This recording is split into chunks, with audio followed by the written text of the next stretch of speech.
یو دوه کې حیران ولاړ دي ټول امیدونه مې په یو دوه کې حیران ولاړ دي د دښمنانو په صفونو کې یاران ولاړ دي مخ دې زموږ د پښتونخوا د زمرودو غر دی دا تورې زلفې پې څوکۍ ته پنجابیان ولاړ دي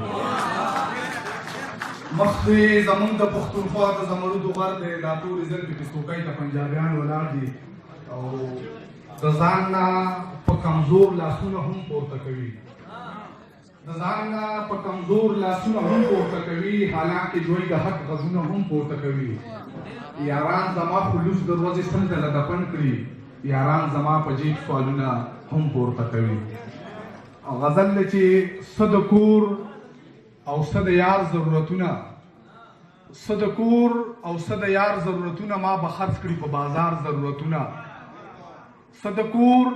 او څه د یار ضرورتونه ما به خرڅ کړي په بازار ضرورتونه زه یریږم محبت په رانه هیر کړي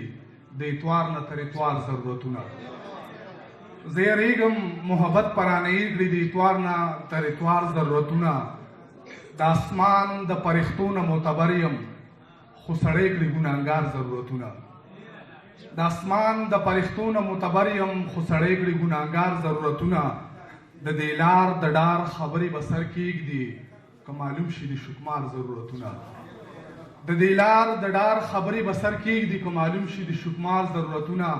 محبت او کام د سر په بدل اخلم دا یو څو دي بس د شمار ضرورتونه کیسر رضا یو دو شعرونو فرمایش کړی هغه ته دې ډالۍ وي چې زما مهرباني وکړئ لږ غږ ورکوئ ښه زما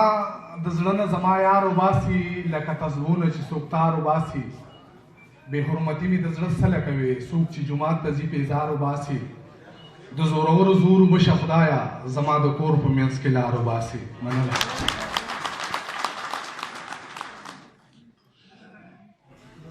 درشان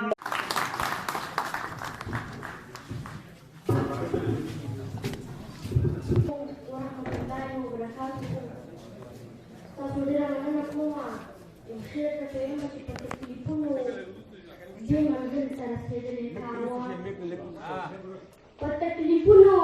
دې منزل ته رسېدلی کاروان د احمدشاه او باچا خان بابا ښاغلی کاروان